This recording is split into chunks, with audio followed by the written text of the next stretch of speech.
Hello friends, welcome to my YouTube channel. And आज हम बात करेंगे आपसे सुपर पोजिशन वेव्स की। ठीक है, सुपर पोजिशन वेव्स और उसमें जो वेव्स होती हैं उसके एडिशन के बारे में जानेंगे, कैसे उसका हम रिजल्टेंट निकालते हैं। तो टॉपिक डाल लेते हैं हम, सुपर पोजिशन ऑफ वेव। ठीक, और सुपरपोजिशन वेव में हम लोग रिजल्टेंट इंटेंसिटी ऑफ वेव निकालते हैं। रिजल्टेंट इंटेंसिटी ऑफ वेव, यानी कि अध्यारोपण का सिद्धांत जो पे आधारित है, यानी कि वेव्स को ऐड करना। तो वेव की पहली इक्वेशन मैंने y इक्वल टू होती है क्या, y equal to sine a sine omega t. इसको लिख ले, इसको नहीं, इसको ऐसे ही रहने देंगे और इसकी जगह लिखेंगे अगर कोई दो x डायरेक्शन में दो वेव चल रही हैं और उनको ऐड कर दिया जाए, इस तरीके से उनको ऐड कर दिया जाए तो एक तो सिंपल वेव हो जाएगी, तो उसको लिख लेंगे y1 equal to a1 sine omega t. ठीक, और दूसरी क्या है, फाई जो उसमें फेज जुड़ जाएगा उसके लिए बनाएंगे y2 इक्वल टू क्या हो जाएगी, a2 sine omega t plus phi. ठीक, इसको लिख लें इक्वेशन 1, इसको लिख लें सेकेंड। ठीक, अब जो अध्यारोपण का सिद्धांत होता है, रिजल्टेंट इंटेंसिटी होती है, यहाँ लिख लो, हिंदी वाले भी जान लो, सुपरपोजिशन ऑफ वेव अध्यारोप। इसमें जो है तरंगों का अध्यारोपण, व्यतिकरण और विस्पंदन, और रिजल्टेंट जो होता है, रिजल्टेंट निकालते हैं उनका अध्यारोपण के सिद्धांत से वेग जो तीव्रता निकालेंगे, तरंगों की तीव्रता निकालेंगे, उनका एडिशन। तो अध्यारोपण के सिद्धांत से, अध्यारोपण का सिद्धांत, रिजल्टेंट ऑफ इंटेंसिटी वेव के तहत, तो ये हो जाएगा y equal to y1 plus y2।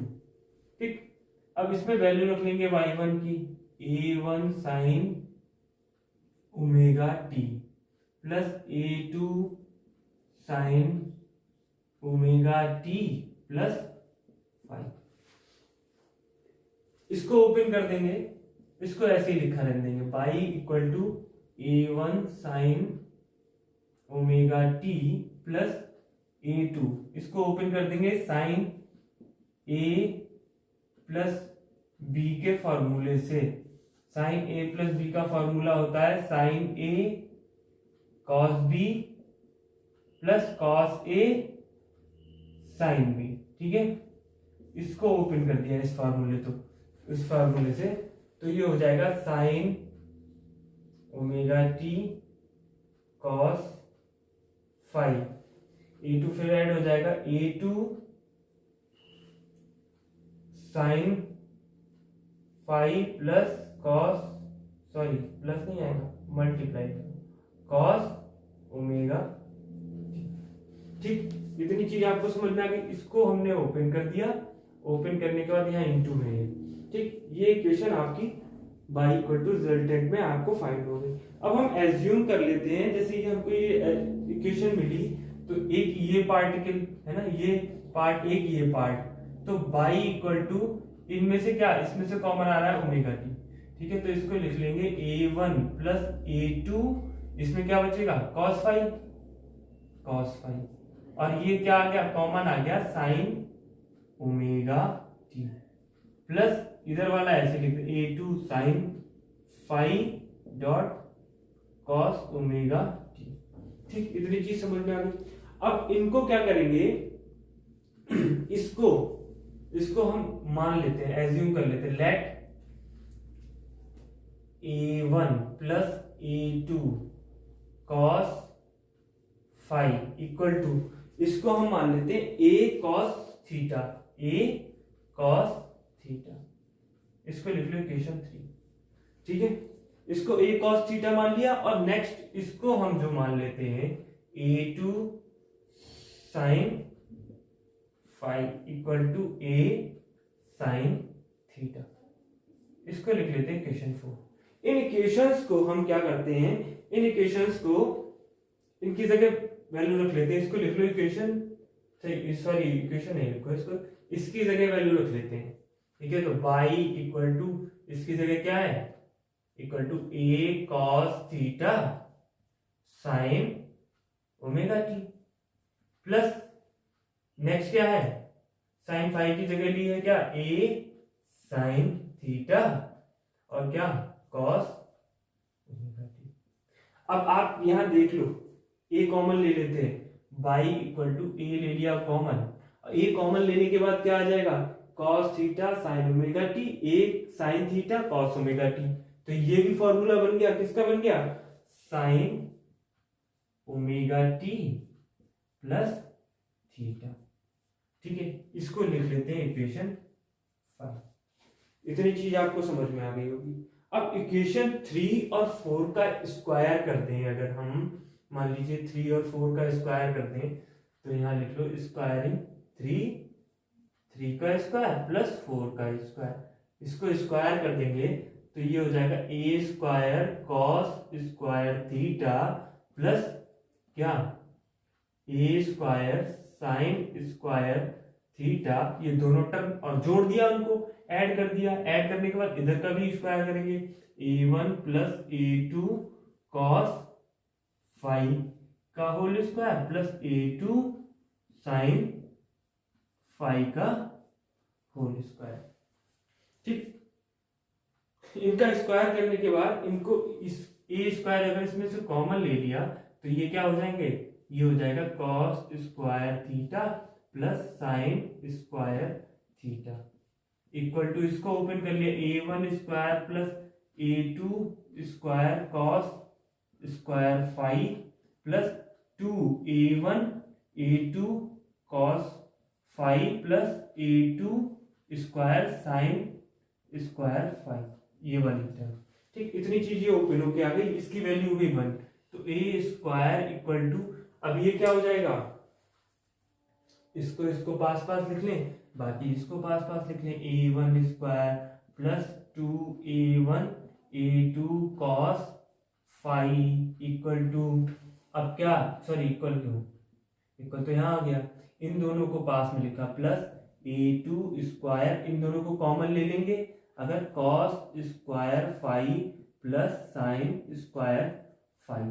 ठीक, तो ये हो जाएगा 1, ये टर्म हो जाएगी 1, तो a1 square plus a2 square और क्या बचेगा, a1 हो गया, इसको पहले लिख लिया, इसको बाद में लिख लेते, 2a1 a2 कॉस फाई।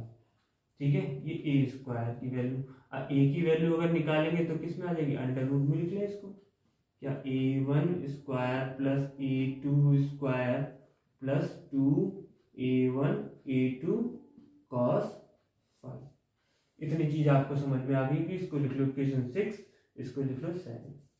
ठीक, यहां तक आपको बात समझ में आ गई होगी। अब क्या करते हैं, इंटेंसिटी क्या होती है, तीव्रता जो होती है वो आयाम के वर्ग के अनुक्रमानुपाती होती है। ठीक है, आयाम के वर्ग के अनुक्रमानुपाती होती है। तो यहां हमारी वैल्यू a की वैल्यू आ गई। अब हम ऊपर इरेज कर लेते हैं। ठीक है, ऊपर लिख लेते हैं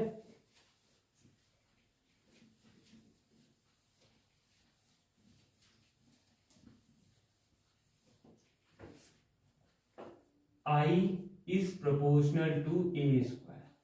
ठीक, ये इसके इक्वल होती है। तो I इक्वल टू क्या, k a स्क्वायर।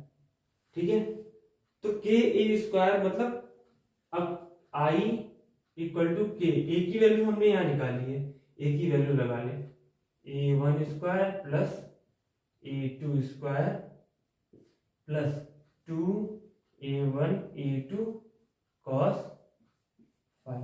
ठीक, यहां हमने वैल्यू लगा ली। वैल्यू लगाने के बाद आप इसको मल्टीप्लाई कर लेंगे, I equal to k a1 square plus k a2 square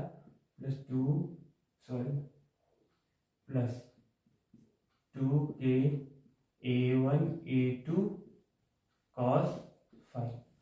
ठीक, यहां हम लोग पहले यहां जानते थे इंटेंसिटी क्या होती है, आयाम के एम्पलीट्यूड के स्क्वायर के इस प्रोपोर्शनल होती है, यानी कि अनुपाती होती है।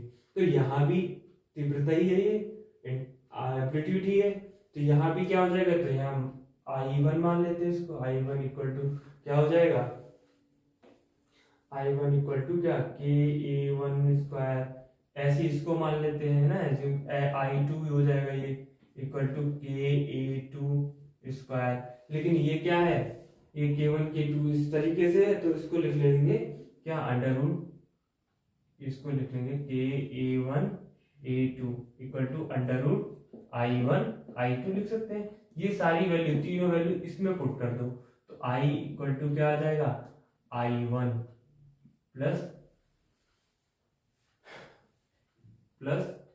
I2 plus 2 under root I1 I2 और cos फाई। ठीक, cos फाई, इसमें यही जो है resultant of intensity of wave, ये हमें प्रूव करनी थी। ठीक, ये हमें प्रूव करनी थी।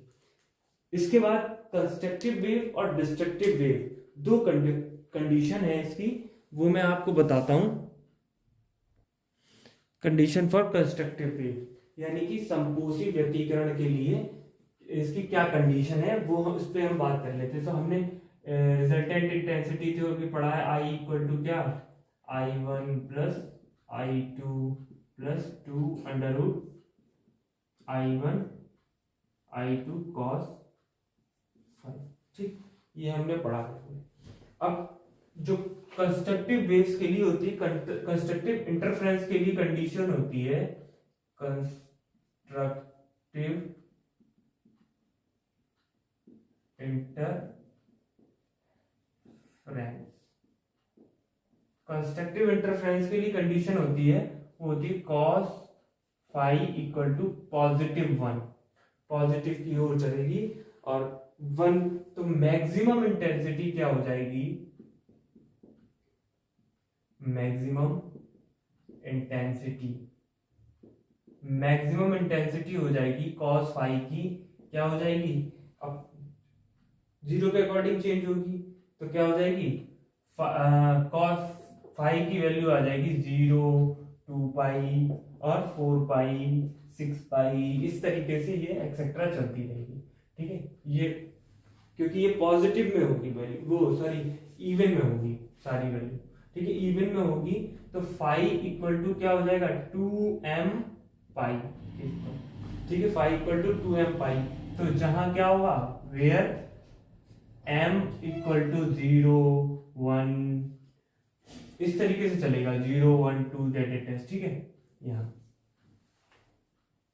तो फाई, अब हमने फाई इक्वल टू फॉर्मूला हम जान लें, फाई इक्वल टू क्या होता है, 2 pi upon lambda into delta x. Delta x जो होता है वो पाथ वैल्यू होती है, पाथ डिफरेंस होता है, जिसको पाथ डिफरेंस कहते हैं, हिंदी में कहते हैं पथांतर, और फाई को कहते हैं कलांतर, फेज डिफरेंस, इसको कहते हैं फेज डिफरेंस।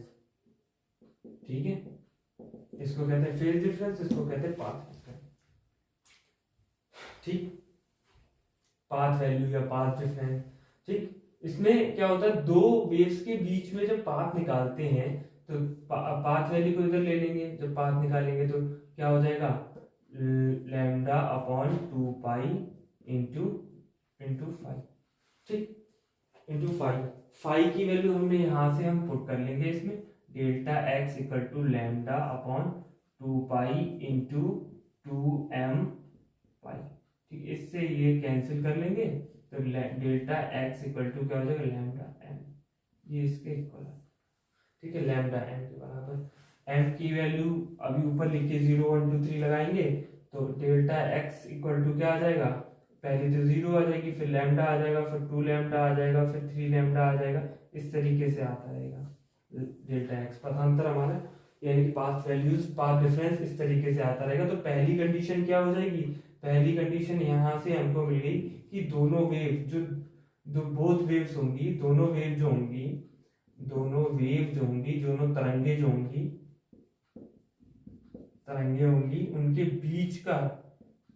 बीच में फेज कितना होगा, फेज मतलब कलांतर कितना होगा, कलांतर होगा 0।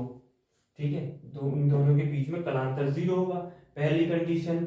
और क्या होगा, और पाई का इवन मल्टीपल होगा, यानी कि समगुणज होगा। ठीक है, समपूर्ण गुणज कह लो या समगुणज कह लो। ठीक है, ये कंडीशन है। और क्या होगा, वेव जो होंगी वो दोनों मिलके एक ही डायरेक्शन में चलेंगी, एक ही फेज में चलेंगी, एक ही कलांतर होगा उनका। तो ये बात भी लिख लो, तरंगे जो है एक साथ मिलकर चलेंगी, और मिलकर चलेंगी तो क्या होगा, एक ही कलांतर होगा उनका, कलांतर फेज एक ही होगा, एक ही कलांतर। ठीक, ये कंडीशन है यहाँ पे। तो पाथ क्या हो गया, पाथ हो गया इसका, कलांतर हो गया 0, पाई का मल्टीपल हो गया, तो कॉस फाई इक्वल टू क्या रखेंगे, 1 रखेंगे। 1 रखने पर, तो कॉस फाई इक्वल टू 1 रखेंगे तो क्या हो जाएगा, आई मैक्सिमम निकल आएगा, यानी कि मैक्सिमम इंटेंसिटी निकालेंगे इसके लिए हम कंडीशन फॉर कंस्ट्रक्टिव वेव दोनों जुड़ जाएंगी तो क्या होगा, इंटेंसिटी मैक्सिमम निकलेगी। तो I1 plus I2 plus 2 under root I1 I2 cos phi की वैल्यू हमने 1 लगा ली। ठीक है, तो ये मिलकर क्या हो जाएगा, इसको लिख लेंगे I मैक्सिमम इक्वल टू, इसको अगर अंडर रूट I1 इसका होल स्क्वायर लिख लें कोई दिक्कत, ऐसे इसको अंडर रूट I2 का होल स्क्वायर लिख लें कोई दिक्कत, plus 2 under root I1 I2 लिख लें तो कोई दिक्कत। तो I मैक्सिमम क्या हो गया, ये इसका under root I1 plus under root I2 का होल स्क्वायर हो जाएगा। ठीक है, I1 और I2 का होल स्क्वायर हो जाएगा। इतनी चीज आपको समझ में आ गई कि इसमें जब I1 I2 का होल स्क्वायर हो गया तो हम क्या करते हैं, हम इसमें जैसे I1 है, ठीक है, तो I1 इक्वल टू क्या हमने पिछले कंडीशन में किया था, के A1 का स्क्वायर लिख रहे थे, I2 इक्वल टू क्या लिख रहे थे, के A2 का स्क्वायर लिख रहे थे। ठीक, इस तरीके से लिख रहे थे, तो हम इसको भी लिख लें, क्या लिख लें, अंडर रूट में। ठीक, तो अंडर रूट में अगर लिख लिया इसको तो इसकी जगह वैल्यू लगा लेंगे हम, क्या, I maximum equal to under root के A1, ठीक है, के A1 प्लस अंडर रूट के A2 का होल स्क्वायर, अंडर रूट में लगा लेंगे, अंडर रूट में से भी कर लेंगे चाहे तो, इसको अंडर रूट कर लो तो क्या हो जाएगा, के अंडर रूट के A1। ठीक है, ये तो अलग आ गया, इसमें भी ये अलग आ गया, ये अंडर रूट में आ गए, तो इसको I मैक्सिमम, तो स्क्वायर में है, स्क्वायर ओपन करें तो क्या हो जाएगा, के कॉमन आ जाएगा, तो के कॉमन आ जाएगा तो स्क्वायर के बाहर आ जाएगा, A1 प्लस A2 का होल स्क्वायर। ठीक, इतना आया। तो I maximum is proportional to A, ऐसे ही लिख लें, A1 A2 का होल स्क्वायर, क्योंकि पहले भी हमने कंडीशन पढ़ी थी। तो क्या हो जाएगा, A मैक्सिमम, एम्पलीट्यूड मैक्सिमम किसके हो जाएगा, A1 प्लस A2 के। ठीक है, ये आयाम मैक्सिमम आयाम निकाला, यानी कि मैक्सिमम इंटेंसिटी निकाली हमने, क्योंकि यहाँ I maximum is proportional to A square, मतलब A मैक्सिमम स्क्वायर।